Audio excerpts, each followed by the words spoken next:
Barakatah Yahweh, Barakatah Yahweh Shai, Barakatah Yahweh, Barakatah Yahweh Shai. All praises to Yahweh, Ba'ashem, Yahweh Shai. Now, this is some historical article that I found that talks about this Jefferson's plantation that was in Antigua, and they was producing rum and liquors, but it goes back to Joel chapter 3 with Bible prophecy, because you had Joel in the second chapter talking about the last days. In the last days, the Lord would be in the midst of Israel and no one else. In chapter 2:27, and then in 28 he talked about, and it shall come to pass that the children of Israel will prophesy, that the sons and daughters will prophesy. Now, when you go in the New Testament in Acts, it says it's in the last days they will prophesy.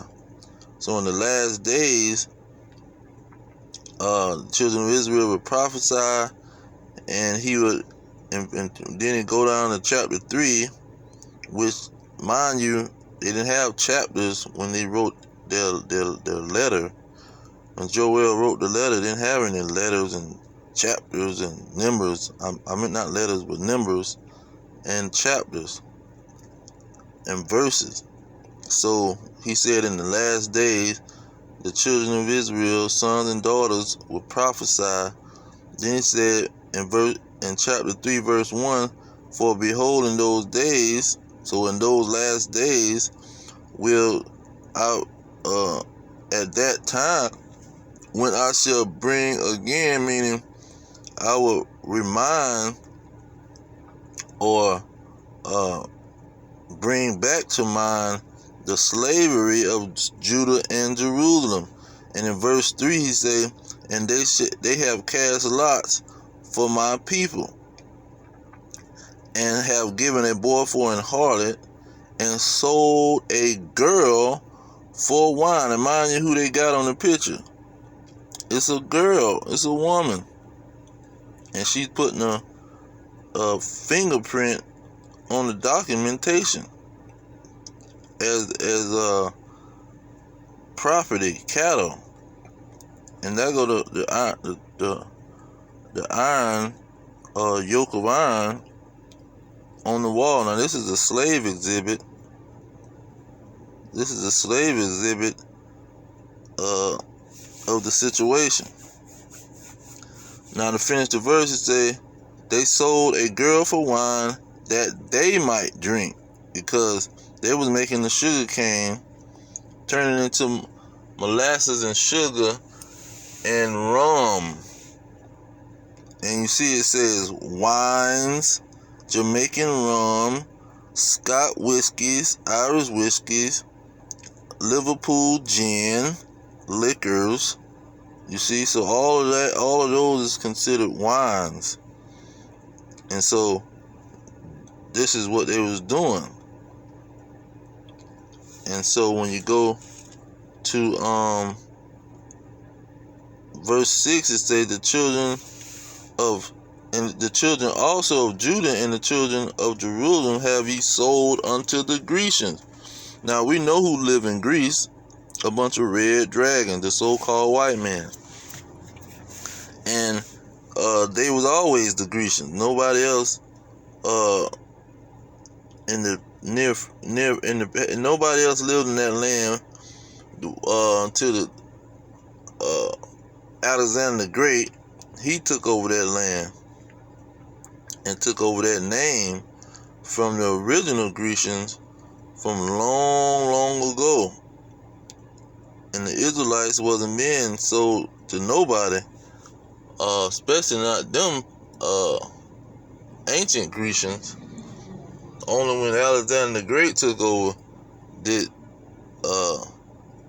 the so-called Israelites was forced to be called Grecians, and that's what the New Testament was all about when it talked about the Gentiles, the Jews and the Greeks, because the Greeks was Greek-speaking Jews. When you go into Acts chapter 6 verse 1, it talks about the Hebrew-speaking Jews and the Greek-speaking Jews.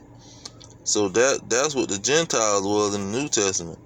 But these Grecians is talking about the so-called white man. In Amos chapter 1 verse 6 and 9 says that the whole captivity of Israel was handed over to Edom. Let you know that the Grecians were the Edomites. The Edomites was selling the Israelites between each other for bondman and bondwoman, like in Deuteronomy 28 and 68 says they were sold to their enemies for bondman and bondwoman. And so the Edomites were selling each other, selling the Israelites to each other. And they were selling them to these plantations down here in Antigua so they can make rum. Sold a girl for wine so that they might drink. Because when they made the rum, they sent it back to London. They sent it to America. They sent it to Spain, France. They sent it to many different places where they was living, where the Edomites was living, so they can drink rum. George Washington was the most famous person who was selling rum or giving out rum to run for president. Or while he was running for president, he was wanting people to vote for him, so he was giving them rum. You see? And he had 300 slaves. His wife had 100-something slaves she inherited, and he inherited 100-something slaves. So he had, on his plantation, he had 300-something slaves. So he could have been making his own rum. But so that show you that the people in Antigua, the descendants of those slaves, are Israelites. And the ones here in America who was in the cotton field, they was Israelites, because all of them was being sold at the same time for these industries. Sugar was a major industry, cotton was a major industry, rum was a major industry, and they downplay rum and the wine because they know the history and they know the prophecy. And two, it's no other history that started the rum industry. The rum industry is certified, documented, based off slavery. So when the Bible give you a prophecy about the last days and the slavery of the Israelites, that they will be sold for wine, is the perfect comparison, combination, match, perfect match.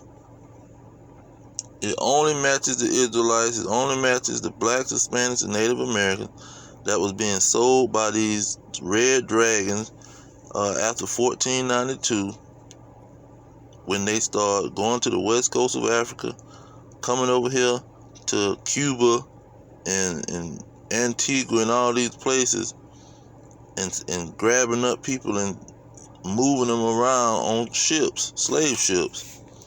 But I'm going to leave it there. All praise to Yahweh, Hashem, Yahweh Shah, Hashem, Kakadash, double honors to the elders pushing the truth. Peace to the elect worldwide. Our kingdom is at hand. Shalom.